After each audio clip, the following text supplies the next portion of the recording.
6 minus 2 equals 4. 7 minus 2 equals 5. 4 times 5 gives us 20. That is mistake. It is not correct. Let us handle it again. We have subtraction, multiplication, subtraction.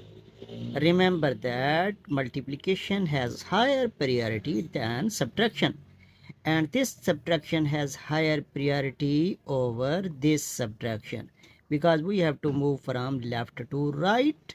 But first of all, we have to handle this multiplication. So 6 minus it will be 14, and here we have minus 2.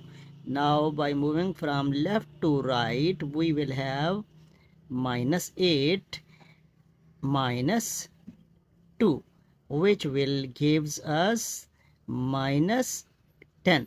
It is the answer. It is the correct answer. 20 is wrong. Minus 10 is correct. Thank you.